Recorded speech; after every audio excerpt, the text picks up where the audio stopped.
یا اللہ اللہ اللہ اللہم اغفر للمؤمنین والمؤمنات اللہم اغفر للمؤمنین والمؤمنات۔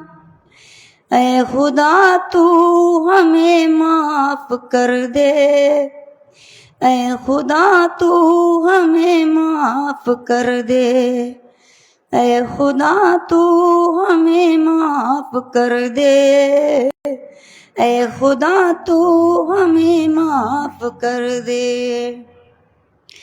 ہم نے مانا گناہگار ہیں ہم اور سزاؤں کے حقدار ہے ہم، ہر دعا میں ہماری اثر دے، ہر خدا تو ہمیں معاف کر دے، اے خدا تو ہمیں معاف کر دے، اے خدا تو ہمیں معاف کر دے۔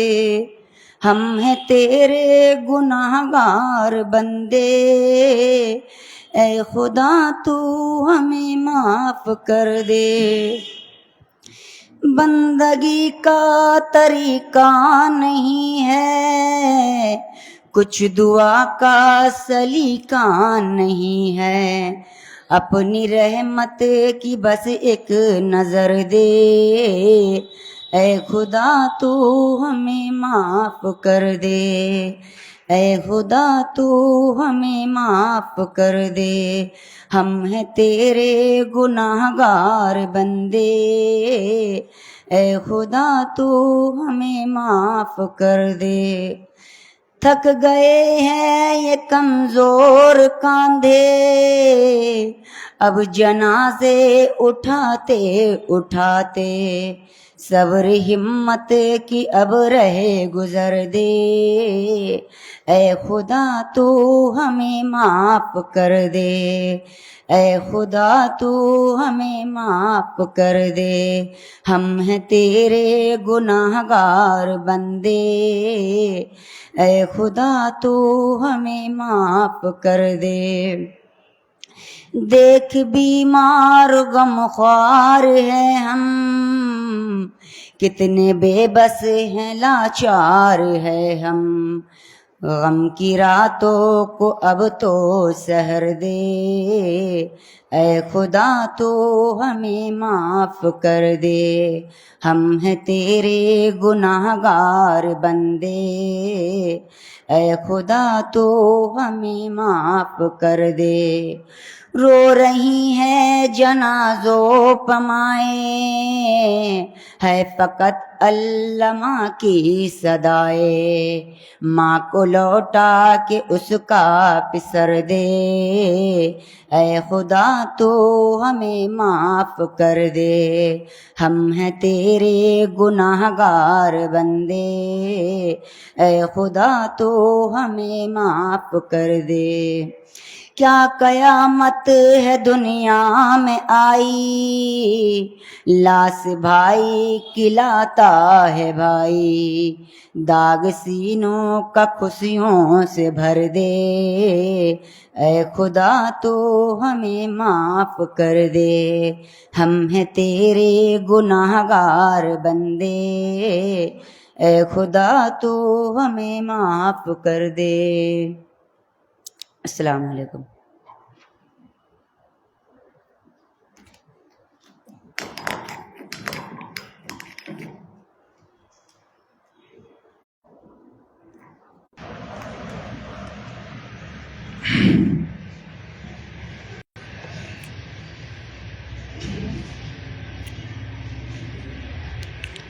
السلام علیکم ورحمۃ اللہ وبرکاتہ۔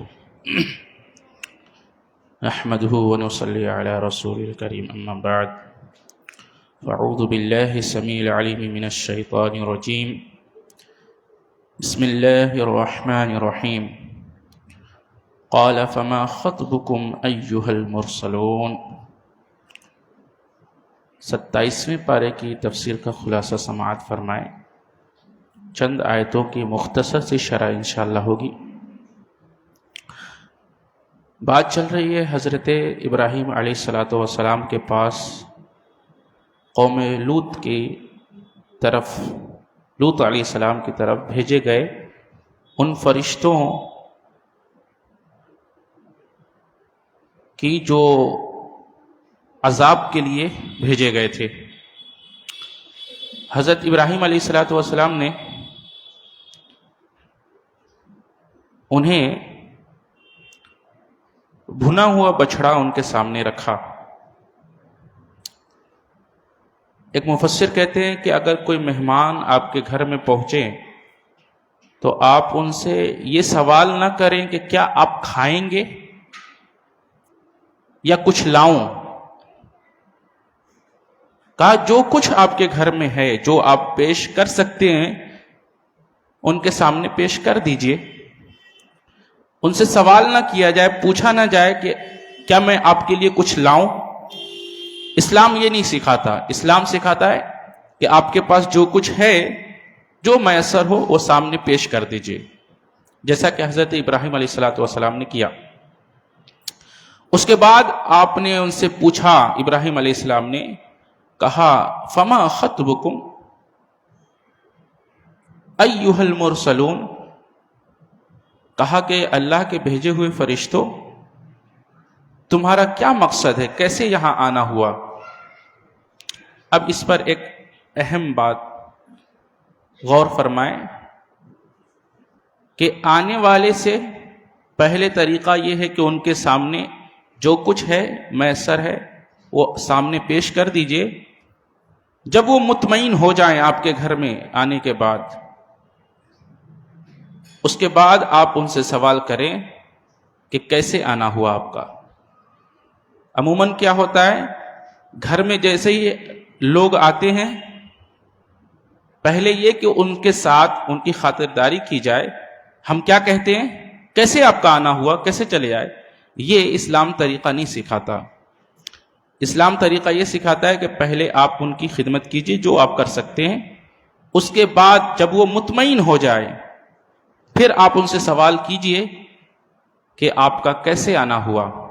حضرت ابراہیم علیہ السلام نے ان فرشتوں سے یہی سوال کیا۔ کیا کہہ رہے ہیں کہ ہم قوم لوط کی طرف بھیجے ہوئے فرشتے ہیں جو ان کو عذاب کے لیے، ان کی طرف عذاب کے لیے آئے ہیں۔ تو انہوں نے کہا کہ کیا وہاں کوئی ایسا نہیں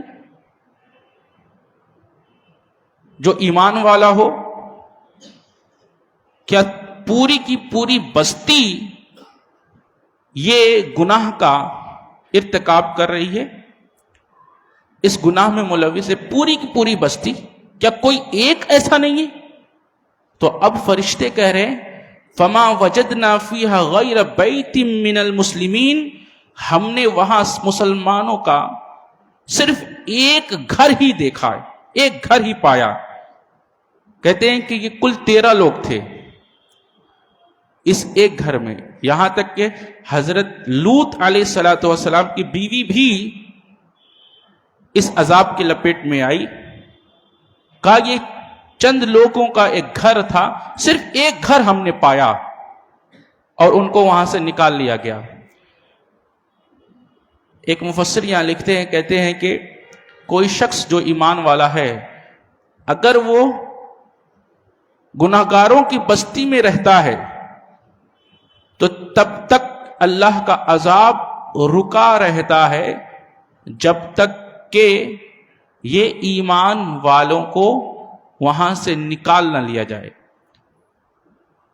یا پھر کہا جاتا ہے کہ یہاں دنیاوی عذابات تو ان کے اوپر ملوث کیے جاتے ہیں، پھر آخرت میں ان کو اپنے اپنے ایمان کے ساتھ اٹھایا جائے گا۔ تو یہ فرشتے کہتے ہیں کہ ہم نے صرف ایک گھر پایا ایمان والوں کا۔ اس کے بعد کہا جا رہا ہے فَفِرُّوا إِلَى اللَّهِ إِنِّي لَكُمْ مِنْهُ نَذِيرٌ مُبِينٌ، بس تم اللہ کی طرف دوڑو۔ یہاں دیکھیں کہا جا رہا ہے فَفِرُّوا إِلَى اللَّهِ، اور معاش کے لیے کیا کہا جا رہا ہے؟ یا ایھا الذین آمنوا نودی الی الصلاۃ، تو صلاۃ کی طرف تم چلو۔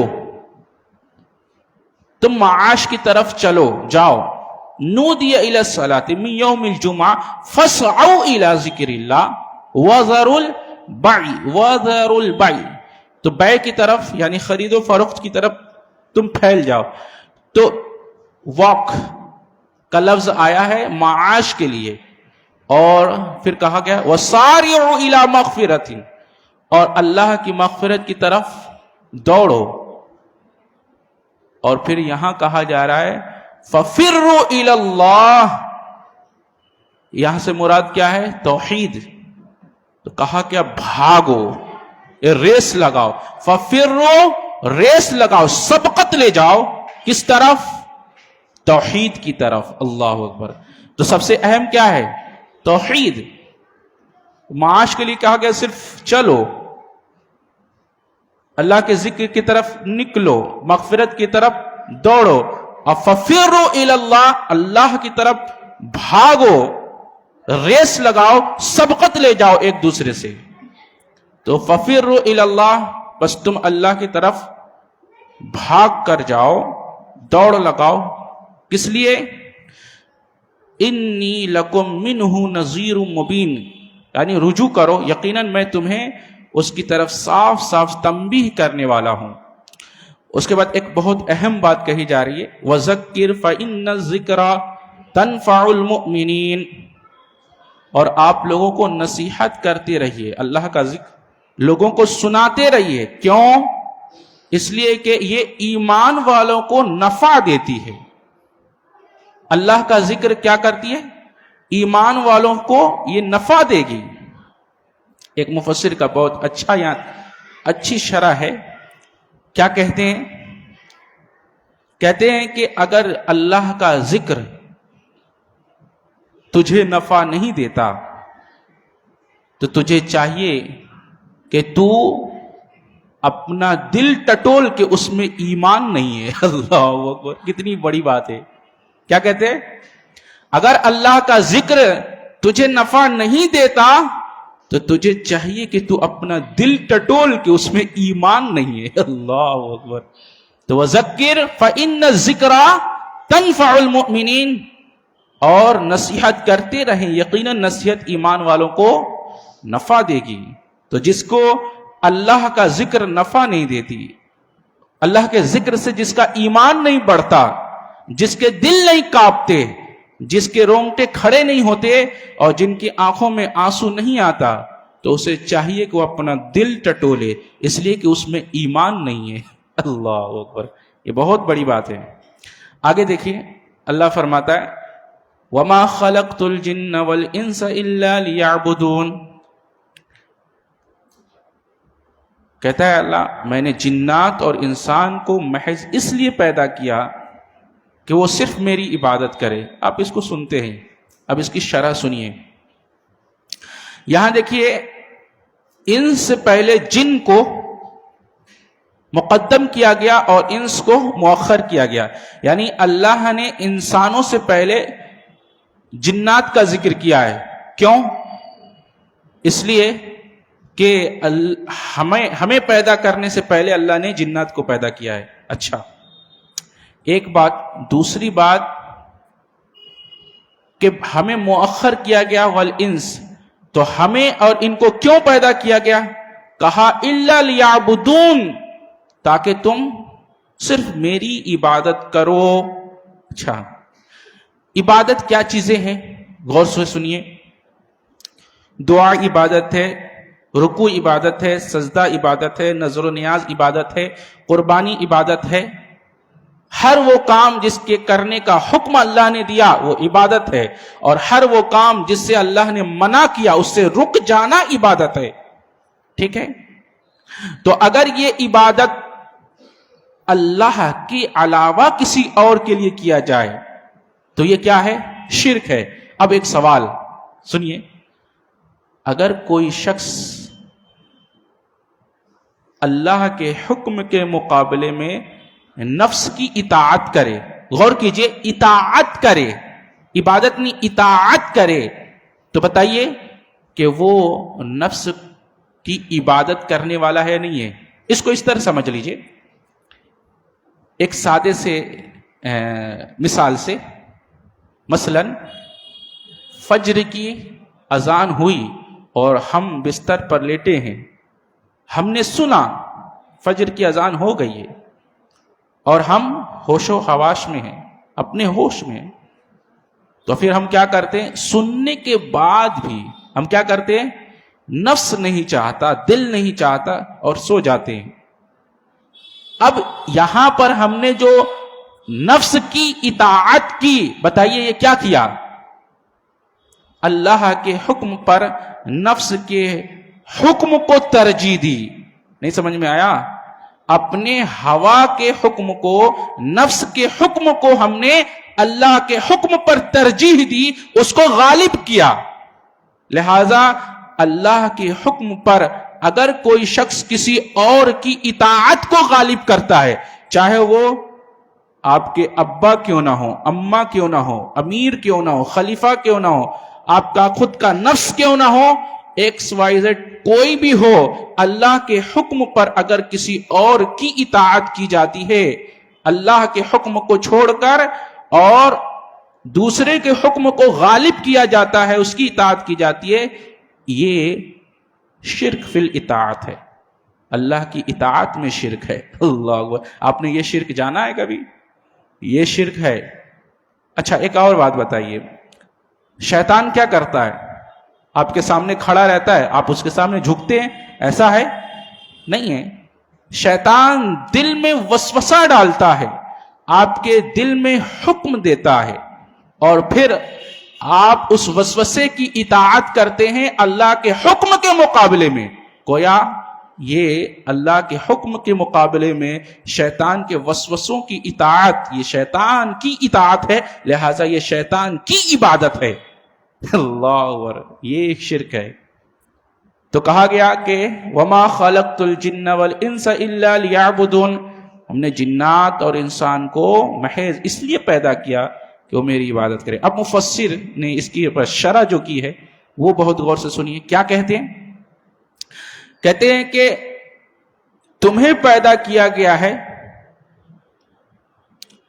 تو تمام کائنات کو پیدا کیا گیا تمہارے لیے، تمام کائنات کو پیدا کیا گیا تمہارے لیے، اور تمہیں پیدا کیا ہے ہم نے اپنے لیے۔ اللہ اکبر! اپنی عبادت کے لیے، یعنی اللہ فرما رہا ہے پوری کائنات، بتائیے کس کی خدمت کر رہی ہے؟ یہ سورج، یہ چاند، یہ ستارے، یہ آسمان، یہ زمین، یہ رات کا آنا، دن میں جانا، اور دن کا آنا، رات میں جانا، اور یہ اور دن اور رات کا بدلنا، یہ موسم کے تغیرات، اور یہ ہوائیں، یہ فضائیں، یہ روشنی، یہ چاند، یہ ستارے، ایکس وائی زیڈ، ہر کائنات کی، پوری کائنات کی تمام چیزیں وہ کس کی خدمت میں لگے ہیں؟ بتائیے۔ کہا جائے گا انسانوں کی۔ اللہ اکبر!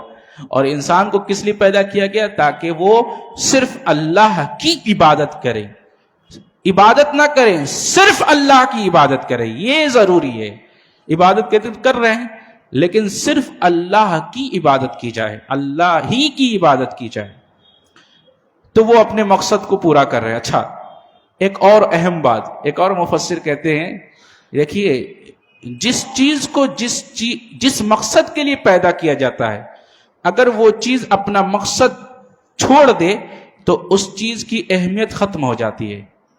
نہیں سمجھے؟ یوں سمجھ لیں، موبائل ہے، کیوں ہم یوز کر رہے ہیں اس کو؟ اس سے بات کر لیں، اس لیے یوز کر رہے ہیں، اس میں نیٹ چلا لیں اور اپنی ضروریات کے کام کر لیں وغیرہ وغیرہ۔ لیکن موبائل ڈیڈ ہو جائے، موبائل کی بیٹری ڈیڈ ہو جائے، آن نہ ہو، بتائیے اب کیا کریں گے ہم اس کو؟ یہ اپنا مقصد کھو دے، اگر یہ اس سے بات نہ ہو، اس میں نیٹ نہ چلے، تو پھر اس موبائل کو اپنے پاس لے کر گھومیں گے ہم؟ نہیں، اس کو کباڑے میں ڈال دیں گے، کیونکہ اس نے اپنا مقصد کھو دیا۔ ٹھیک ہے؟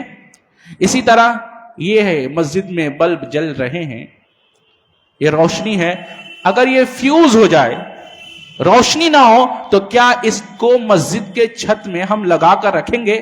اس کو نکال لیا جائے گا اور کچڑے میں ڈال دیا جائے گا. تو جو چیز جس مقصد کے لیے پیدا کی جاتی ہے، بنائی جاتی ہے، اگر وہ اپنا مقصد کھو دے تو اس چیز کی اہمیت ختم ہو جاتی ہے، لہٰذا اس کو کچڑے میں ڈال دیا جاتا ہے. تو ہم انسانوں کو پیدا کیا گیا ہے، اللہ نے پیدا کیا اپنی عبادت کے لیے. اگر ہم اللہ کی عبادت چھوڑ دیں تو ہماری حیثیت ایسے ہی ہو جائے گی جیسے فیوز، جو بلب فیوز ہو جاتا ہے اس کی حیثیت ہے، اس کی کوئی اہمیت نہیں رہ جاتی ہے. پھر اس کو جو چاہے کچڑے میں ڈال دے، اس کو مار کے پھوڑ ڈالے یا جو چاہے کر لے، ہم اس پر توجہ نہیں کریں گے کیونکہ وہ اپنا مقصد کھو دی. یہی حال ہمارا ہے. اگر ہم اپنا مقصد کھو دیتے پھر ہمارے ساتھ جو چاہے گا وہ کر لے گا، ہماری طرف توجہ نہیں دیا جائے گا، اللہ کی رحمت ہماری طرف نہیں ہوگی. کیوں؟ کیونکہ ہم نے اپنا مقصد کھو دیا. سمجھ میں آیا؟ اب آگے دیکھیے اللہ فرماتا ہے ما اريد منهم من رزق وما اريد ان يطعمون، نہ میں ان سے روزی چاہتا ہوں اور نہ میری یہ چاہت ہے کہ وہ مجھے کھلائیں. اللہ اکبر. اللہ کیا کہتا ہے؟ ارے ہم نے تمہیں پیدا کیا اس لیے کہ تم میری عبادت کرو، پھر تم کیا کر رہے ہو؟ رزق کی تلاش میں مقصد کو چھوڑ دے رہے ہو، ضرورت کے لیے مقصد کو بھلا دے رہے ہو، جبکہ ضرورت پورا کرنا یہ میری ذمہ داری ہے اور مقصد پورا کرنا تمہاری ذمہ داری ہے. تو تم نے اپنی ذمہ داری چھوڑ کی، یہ مقصد چھوڑ کر ضرورت کے پیچھے لگ گئے. اللہ کہتا ہے ہم تم سے روزی تھوڑی چاہتے، ما اريد منهم من رزق، ہم تم سے روزی نہیں چاہتے، وما اريد ان يطعمون، اور نہ ہی ہم یہ چاہتے کہ تم مجھے کھلاؤ. ان اللہ هو الرزاق ذو القوة المتین، اللہ تو خود تمہیں روزی دینے والا ہے، اللہ تو خود ہی سب کا روزی رساں ہے، وہ ذو القوة المتین ہے، توانائی والا اور زور آور ہے. ان اللہ هو الرزاق، وہ رزاق ہے، وہ تمہیں کھلاتا ہے، وہ تمہیں رزق دیتا ہے. تمہیں تو پیدا کیا گیا تھا عبادت کے لیے، تو تم اپنا مقصد چھوڑ کر ضرورت کے پیچھے لگ گئے، جبکہ اللہ کا وعدہ یہ ہے کہ جس مقصد کے لیے تمہیں پیدا کیا اگر تم وہ پورا کرو تو تمہاری جو ضرورت ہے اللہ وہ تمہیں پورا کرے گا. آج ہم کیا کر رہے ہیں؟ ہم اپنا مقصد چھوڑ کر ضرورت کے پیچھے لگ گئے. اللہ کہتا ہے ضرورت تو ہم تمہیں پورا کریں گے، اور تم جس چیز کے پیچھے لگ رہے ہو ہم وہ تم سے تھوڑی چاہتے ہیں، روزی ہم تم سے نہیں چاہتے. اللہ اکبر. اللہ کہتا ہے ان اللہ هو الرزاق، یقیناً وہ خود ہی رزاق ہے، وہ خود رزق دینے والا ہے، اور تم سے یہ نہیں چاہتا کہ تم رزق کماؤ. ہم تم سے روزی نہیں چاہتے اور یہ بھی نہیں چاہتے کہ تم ہمیں کھلاؤ. ان اللہ هو الرزاق، اللہ کہتا ہے میں رزاق ہوں. کتنی اہم بات ہے یہ. اس کے بعد کہا جا رہا ہے سورہ طور شروع ہو رہی، وَالطُّورِ وَكِتَابٍ مَّسْطُورٍ فِي رَقٍّ مَّنشُورٍ وَالْبَيْتِ الْمَعْمُورِ. اللہ اکبر. کہا جا رہا ہے لکھی ہوئی کتاب کی، وہ کتاب مستور، قسم کھا رہا ہے یہ کون سی کتاب ہے جس میں ہر وہ چیز لکھ دی گئی جو ہونے والا ہے، ہر وہ چیز لکھ دی گئی جو ہو چکا، ہر وہ چیز لکھ دی گئی ہے جو ہو رہا ہے. اللہ اکبر. تو جو ہونے والا ہے، جو ہو رہا ہے، جو ہوگا، ہر ایک چیز اس کے اندر درج کر دی گئی ہے، لکھ دی گئی ہے.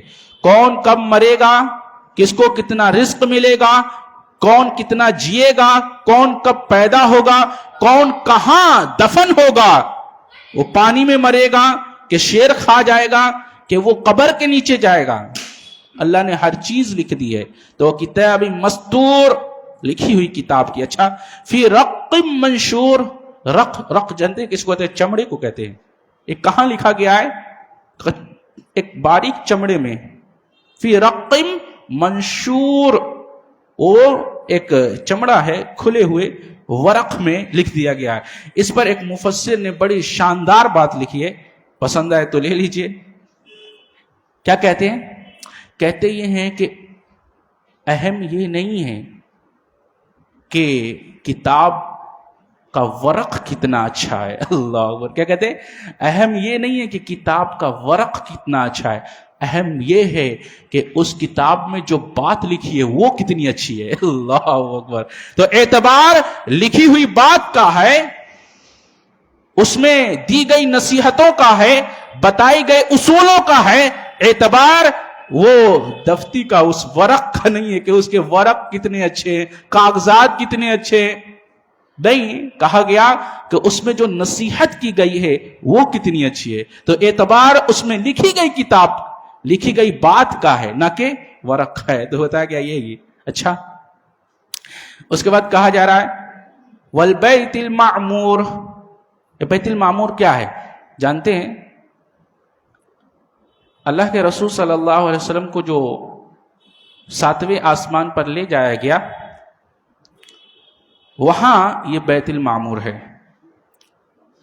وہاں ایک بیری کا درخت بھی ہے، یہ سدرۃ المنتہا کہتے ہیں.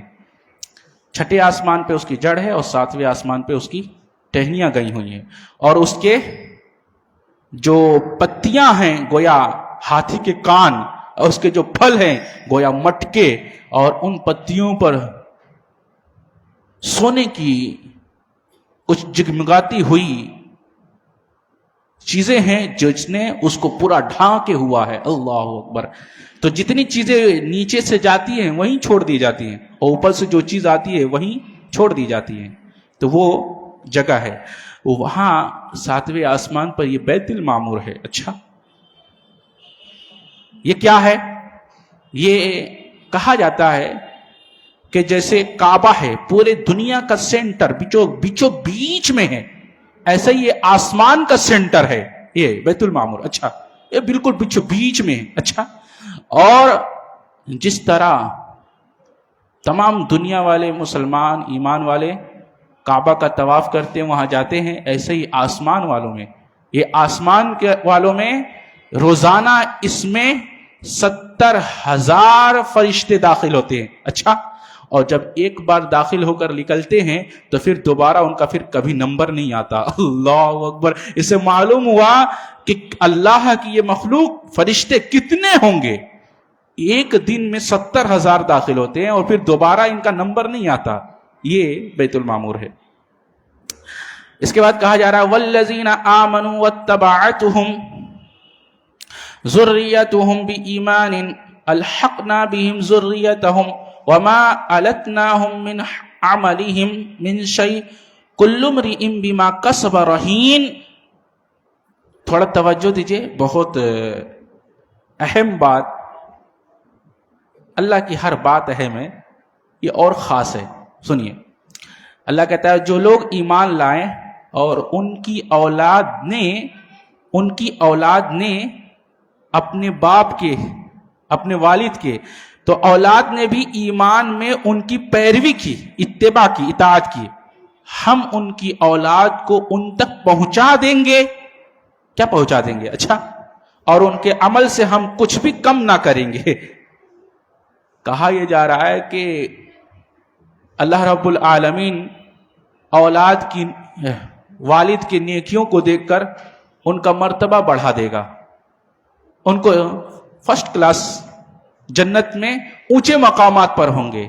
اور اولاد جنت میں تو جائیں گی لیکن وہ اپنے اعمال کی کمی کی وجہ سے وہ 3rd کلاس میں ہوں گی. تو پھر اللہ رب العالمین یہ والدین کی نیکیوں کی وجہ سے یہ جو 3rd کلاس میں ان کی اولادیں ہیں ان کو 1st کلاس میں ڈال دے گا. اللہ اکبر. اللہ کا یہ فضل ہے. اچھا، اللہ تعالیٰ اگر 3rd کلاس والوں کو 1st کلاس میں ڈال دے، اللہ سے کون پوچھنے والا ہے؟ یہ اللہ کا فضل ہے، یہ اللہ کے لائق ہے.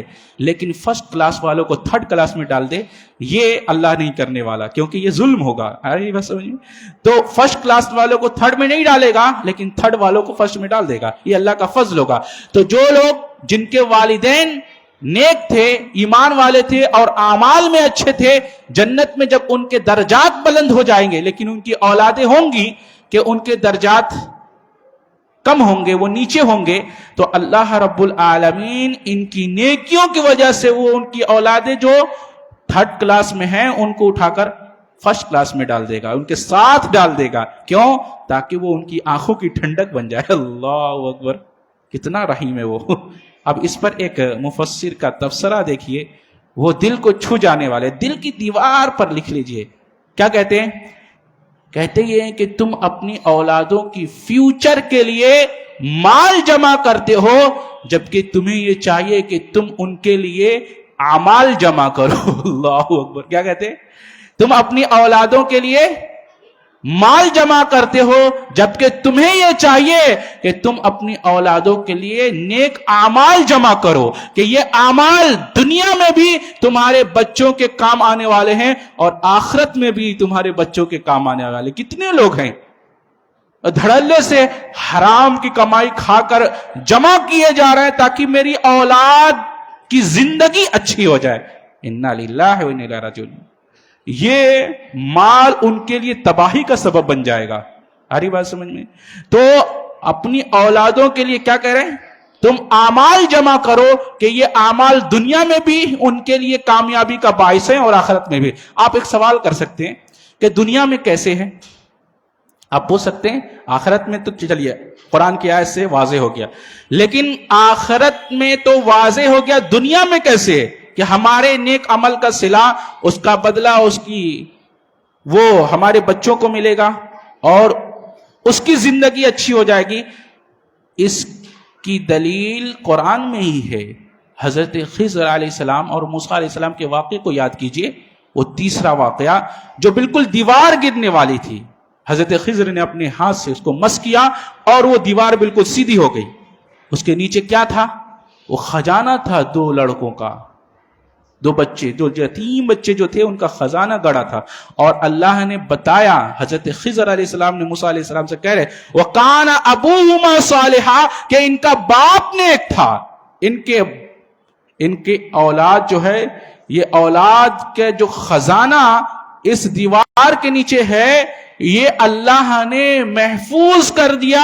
کیوں؟ وَقَانَ أَبُوهُمَا صَالِحًا کہ ان کا باپ نیک تھا. اللہ اکبر. لہذا کیا معلوم ہوا کہ تم اپنی اولادوں کے لیے نیک اعمال جمع کرو کہ یہ دنیا میں بھی اولادوں کے لیے باعث خیر ہیں اور آخرت میں بھی اولادوں کے لیے باعث خیر ہیں. اس کے بعد سورہ نجم شروع ہو رہی ہے. اب یہ بہت شاندار بات ہے, اگر توجہ دیں گے تو سمجھ آئے گی. غور کیجئے. اللہ فرماتا ہے وَالنَّجْمِ إِذَا هَوَى مَا ضَلَّ صَاحِبُكُمْ وَمَا غَوَى وَمَا يَنْطِقُ عَنِ الْهَوَى إِنْ هُوَ إِلَّا وَحْيٌ يُوحَى. کل 5 صفات ایسے ہیں.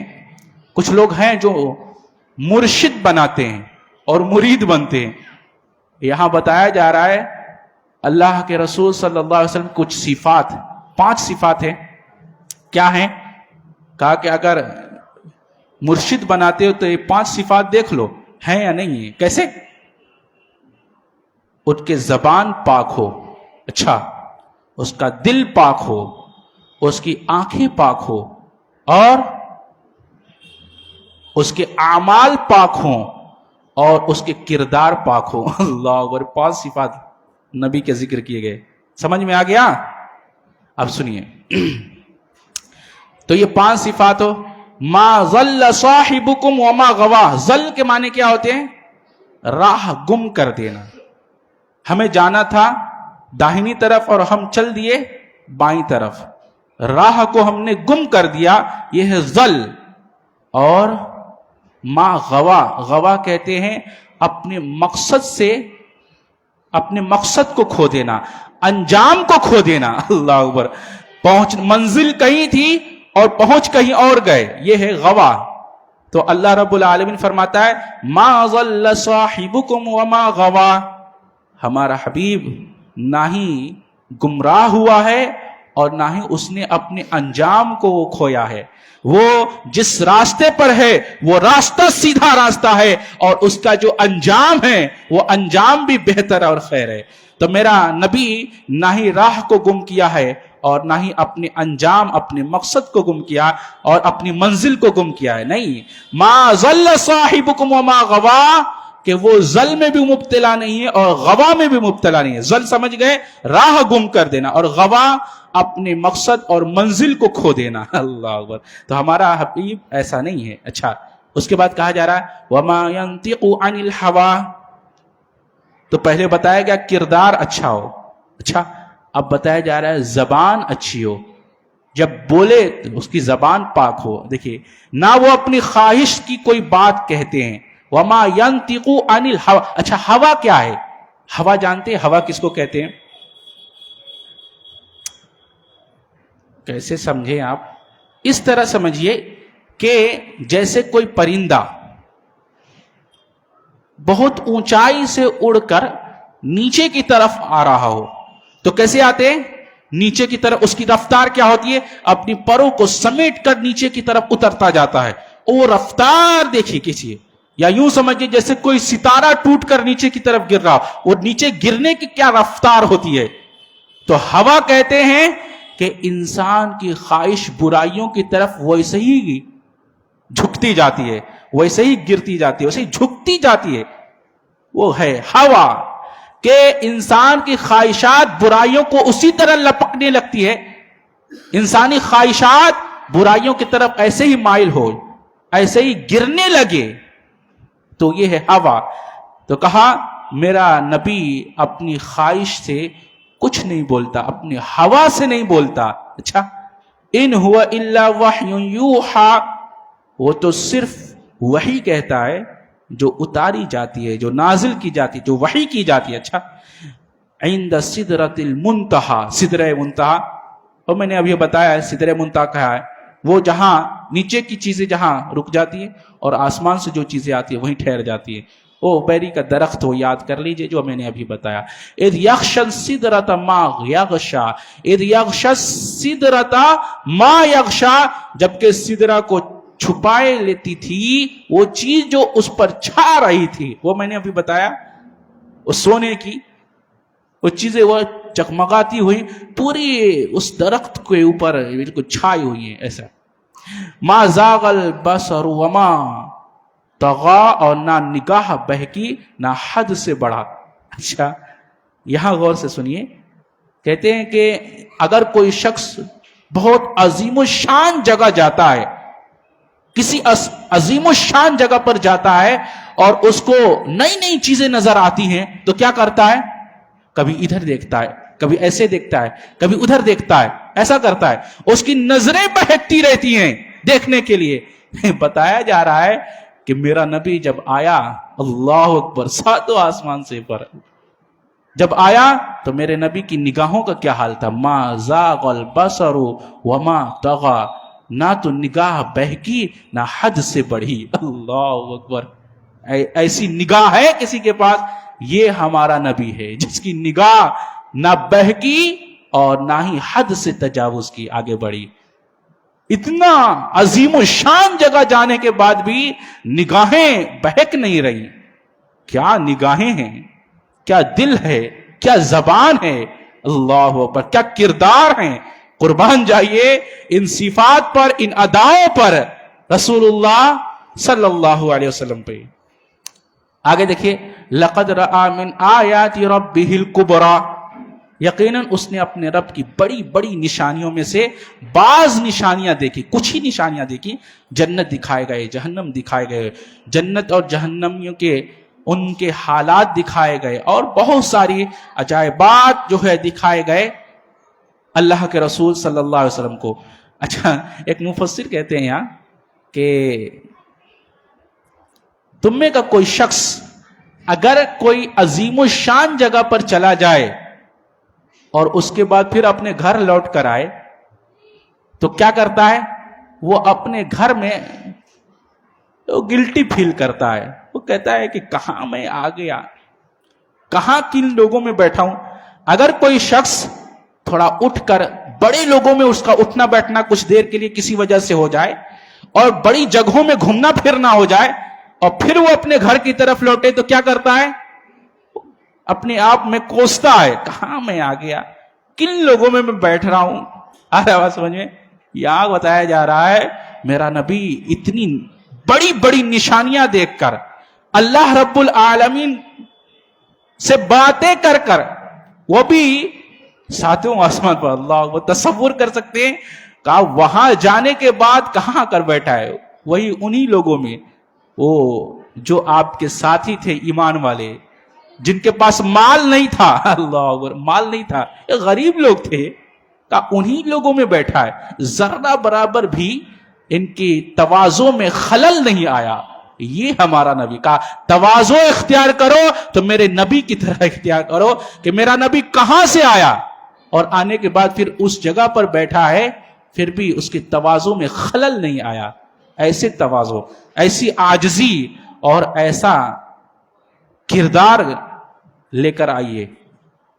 کہا جا رہا ہے لقد رأى من آیات ربہ الکبریٰ، یقیناً اس نے اپنے رب کی بڑی بڑی نشانیوں میں سے بعض نشانیاں دیکھ لی. ان ہی الا اسماء سمیتموها انتم وآباؤکم ما انزل اللہ بها من سلطان ان یتبعون الا الظن وما تحوی الانفس.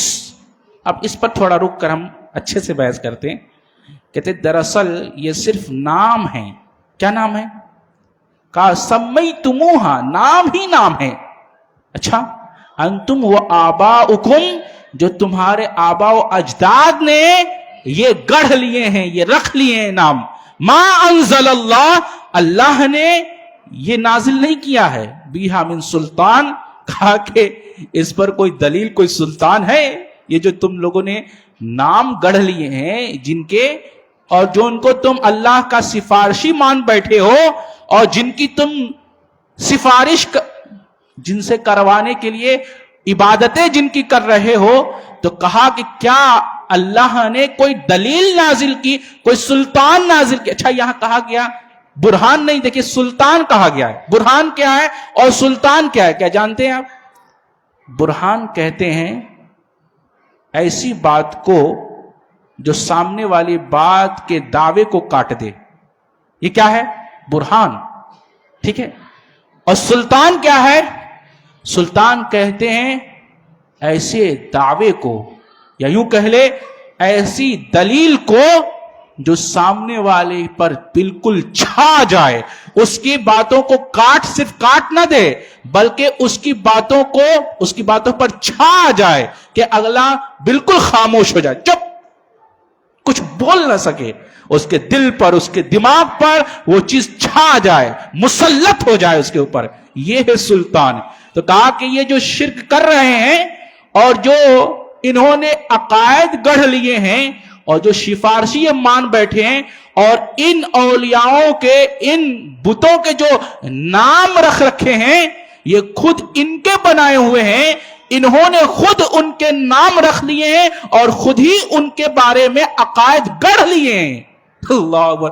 اب جتنے بھی سفارش سمجھ کر جن کو پکارا جا رہا ہے، سفارشی سمجھ کر، آپ ان سے سوال کریں کیا اللہ نے ان کو سفارشی بنایا ہے؟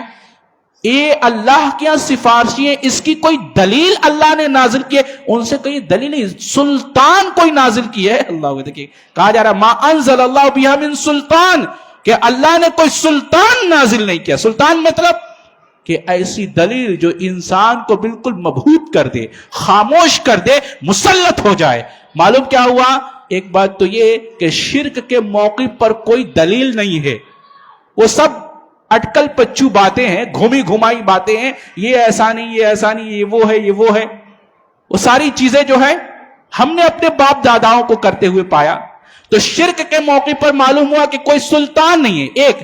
اور دوسری بات یہ معلوم ہوئی کہ یہ جتنے بھی سفارشی لوگوں نے بنا رکھے ہیں اور جن کو سفارشی مان کر ان کے لیے اور عبادتیں کیے جا رہے ہیں، نظر چڑھائے جا رہے ہیں، نظر و نیاز مانے جا رہے ہیں، قربانیاں چڑھائی جا رہے ہیں، چڑھاوے چڑھائے جا رہے ہیں، یہ سب کچھ جو کیے جا رہے ہیں، اللہ کہہ رہا ہے کہ یہ سب تم لوگوں نے خود ہی گڑھ لیے ہیں. اللہ نے تمہارے اس عقیدے پر کوئی سلطان نازل نہیں کیا. اللہ آج جو مانے جا رہے پیرانے پیر ہیں، کہا پیرانے پیر کو تم نے، پیرانے پیر تم نے مانا ہے، اللہ نے نہیں مانا ہے. اللہ اکبر. تم نے ان کا یہ نام رکھ لیا ہے پیرانے پیر، اللہ نے ان کو یہ نام بولیے دیا ہے. تم نے غوث مان لیا ہے، اللہ نے ان کو غوث بنایا ہے؟ کہا نہیں. کہا جتنے بھی تم نے نام رکھ لیے ہیں اور لقب دے رکھا ہے اور عقائد گڑھ رکھے ہیں، یہ سب تمہاری باتیں ہیں، اس پر اللہ نے کوئی آسمان سے سلطان نازل نہیں کیا ہے۔ اللہ اکبر، یہ کہا جا رہا ہے تو ما انزل اللہ بہا من سلطان، اللہ نے ان سب ناموں پر جو تم لوگوں نے گڑھ لیے ہیں، یہ سب نام ہیں، محض ایک نام ہے جو تم لوگوں نے گڑھ لیے ہیں، اس پر اللہ نے کوئی دلیل نازل نہیں کیا، یوں کہیے کہ سلطان نازل نہیں کیا ہے۔ ٹھیک ہے، اب اتنی بات سمجھ میں آ گئی۔ اب اگلا جو جملہ ہے، اگلی جو بات ہے وہ اور شاندار ہے۔ دیکھیے کیا کہا جا رہا ہے، ان یتبعون الا الظن وما تحوى الانفس، کہا یہ کیوں کر رہے ہیں؟ سوال یہ ہے کہ یہ جب اللہ نے کوئی سلطان نازل نہیں کیا ہے ان کے عقیدے پر، ان کے ان چڑھاوے پر، ان کے ان قربانیوں پر، ان کے ان مکر و فریب پر کہہ لیجئے، کہ جب کوئی سلطان نازل نہیں کیا تو کر کیوں رہے ہیں؟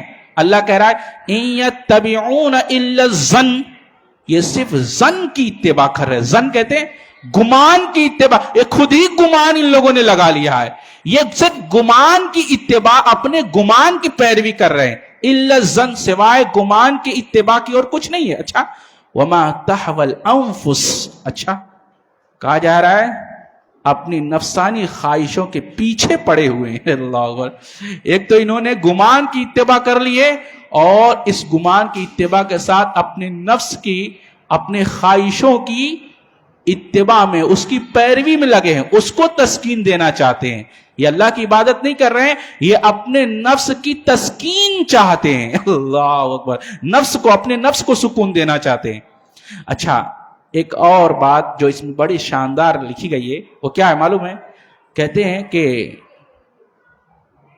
گمراہی پر اگر بہت سے لوگ جمع ہو جائیں تو یہ جمع ہو جانا حق کی دلیل نہیں ہے۔ اللہ اکبر، کہا کہ ہو سکتا ہے کہ بہت سارے لوگ کسی غلط بات پر جمع ہو جائیں، لہذا بہت ساری لوگوں کا کسی غلط بات پہ جمع ہو جانا، ان کا اجتماع، ان کا یہ جمع ہو جانا حق کی دلیل نہیں ہے۔